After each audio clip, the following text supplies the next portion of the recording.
Hey, this is Peter Giersch, and I want to talk to you today about the artist's biggest enemy, yourself. This episode is called Fear and the Life of the Artist.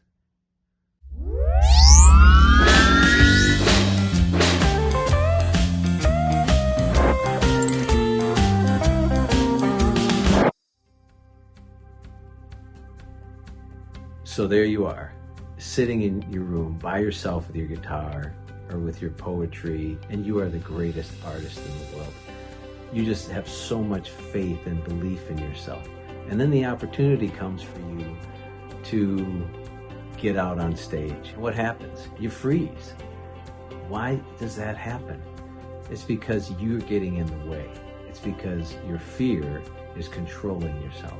So there was a guy named Caruso, one of those early celebrities who went by only his first name. He was one of the most famous singers of the early 20th century. We haven't heard of him because the recording wasn't that great. The recording technology wasn't so great back then. Most of his singing was done on stage in front of a live audience. And there was a story about one night somebody came to his dressing room and they heard him yelling.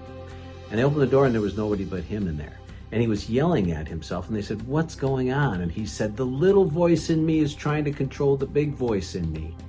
And he explained how this fear that he had, that he couldn't do it, was trying to scare him out of what he knew he could do. Because his big voice, oh, so, he was a big, opera singer. And again, we all know that. We've all had those moments. The answer is to forget about yourself. The best art is done when you're in peak flow, right? I mean, we've all had that moment. You're playing the guitar and you're looking down, you're like, I can't believe this is me playing it. Because as soon as you start thinking, whoa, wait, I'm doing great, then immediately you're not as good anymore. And that's the problem that fear does. It's that little voice that's talking to the big voice. Focusing really on the performance is the key. We have a saying, the wrong note played with feeling is better than the right note played timidly. Now, you might say, whoever wants to play the wrong note, and I get that, you don't want to play the wrong note, but really great performance is made great by the energy within that performance, and that energy comes from being in peak flow. So Thomas Aquinas, he defined fear as having two elements. One is the perception of ignorance, of your own ignorance, and the perception of weakness. In other words, I feel like I don't know something, and that makes me afraid. That's why we're afraid of the dark. Now, how does this translate to the life of an artist? It makes me think of the time that I went to see Tears for Fears, and he was walking around just ripping off guitar solos and not even paying attention. Why? This goes to the ignorant thing. He played those songs every night, probably for 10 years or more, right? So he knew them. There was no question of ignorance. So how can we overcome one element of fear? Practice, rehearsal, just writing every day, drawing every day, acting every day, reading lines every day, whatever it takes, whatever your art is, to do it every day. You have to not be ignorant of your art. Now, the other thing is a sense of weakness, that you're not good enough. And that comes from overcoming the ignorant. You go up on stage and you're afraid not only that you're going to be ignorant and forget things, but that you're going to be weak and you're not going to project yourself. But then that fear makes you weak. It makes you actually give a weak performance. Both these things get overcome by just doing it. There's no substitute for just doing it. So when it comes to fear, you're going to want to have some things in your back pocket, some sayings, some mantras, some things that help you overcome fear. Now, I have 3 of them, and I want to share those with you, but you got to get your own, and you can certainly take some of mine if you like.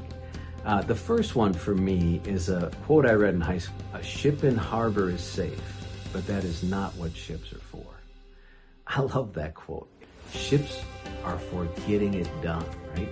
And the same thing is true of you and your art. Like an artist in their bedroom is safe, but that's not what art is for. Art is for getting it out there. Art is for sharing your what you've been given with others.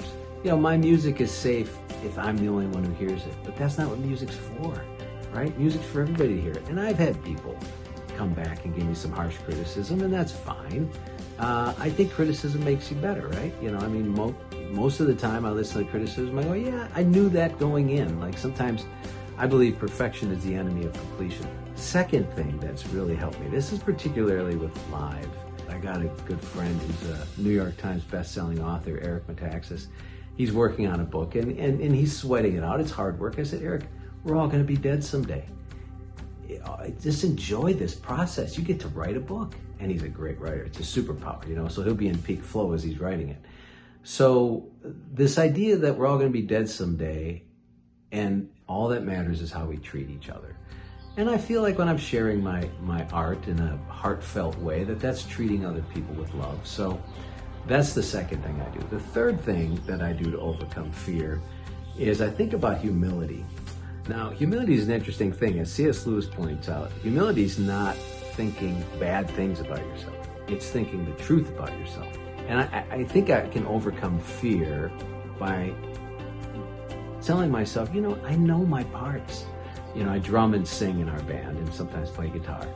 And I get nervous, but then I think, I know my parts. What fear does is, fear confuses you so you don't know anything about yourself. You don't know the truth about yourself. So you get up there and you get fearful, and you probably know the words, but you start to question whether or not you know them. And next thing you know, you mess up. And it wasn't really that you didn't know that stuff. You had it down cold in your bedroom, right, or in your basement. So don't let fear get to you. And follow these three things, or come up with your own. For me, it's, look, a ship in harbor is safe, but that's not what ships are for. Your art is meant to be out there, so get your art out there.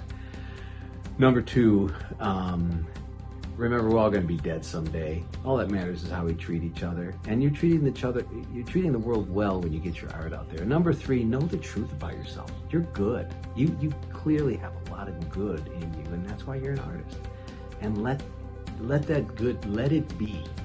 Let that art be what it is.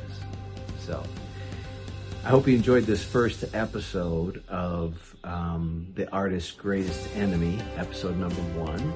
Thanks. I'm Peter Giersch with Giersch at Last. We'll see you next time.